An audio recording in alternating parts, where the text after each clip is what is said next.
Being a Christian is not easy, especially in the world we currently live in. There seems to be so much against those who believe. We have seen so many laws changed in many countries in the West that are in complete opposition to what we have been taught as Christians. Much of the law was originally based on Christian principles for many centuries throughout Europe and the Americas. Secularization has occurred, resulting in so many laws being changed so a few individuals gain over communities. Thinking in these lines, not much seems to have changed across the centuries. Jeremiah talks about how many people were belittling him, suggesting what he had to say was meaningless and of no value. Those against him were eager to watch, hoping Jeremiah would make a mistake, and they could be justified by what they were saying.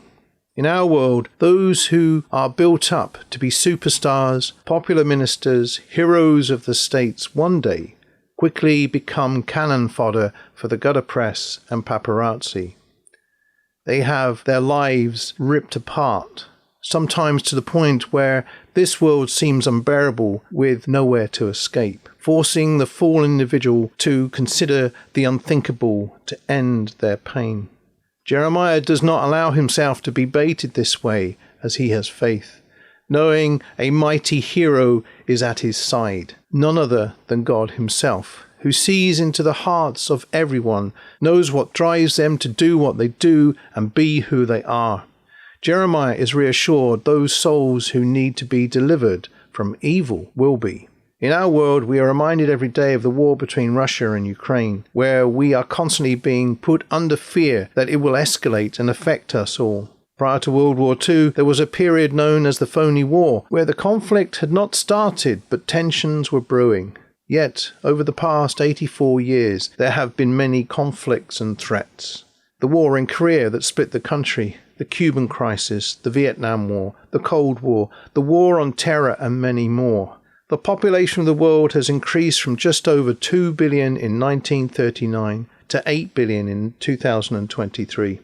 There are 4 times the number of people living on the planet today than there were 84 years ago. The rich get richer and the poor get poorer. There are more than 2,500 billionaires today compared to just a handful in 1939. Profit is what drives corporations, forcing many people to struggle to make ends meet. Inflation gets so high that for many a pay increase seems like a pay cut. All around we are seeing the systems we once were able to depend on breaking down. They are like old machines that are worn out and reach their best by date. Each system has become corrupted, and the bandages we put on them are only a temporary fix. Paul reminds us that sin came into the world because of the actions of one man, and the consequences of that sin was death, staining all humans from that point onwards. The world became corrupted because of one action. Until Moses was given the 10 Commandments, though sin existed from Adam's time, no one could be accused of breaking the law. Once the law was instituted, God was setting the boundaries in which humans could be reconciled with him. Adam's action had broken his relationship with God. Through Moses, the parameters were being laid out in order for God to have a relationship with us again. The law brought justice, enabling definitions of right and wrong to be laid out for us to follow. But it took Jesus Christ to bring divine grace, a free gift, to save that relationship. This process was not instant. It took time.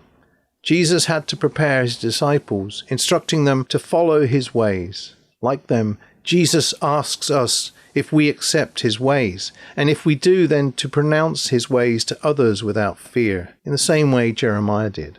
Not to be frightened of any harm, because this only affects the body, not the soul. Only God has the authority of what happens over our souls.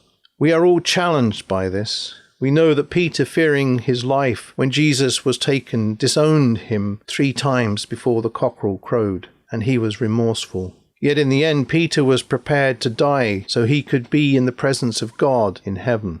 Our world, through the different forms of media, television, computer games, social media, news, and much more, tries to convince us that there is no God, that there is no value in believing, and those who do are ridiculed. But take heart, Jesus is with you. If you can recognize him and shift your burdens onto him, he will carry them for you.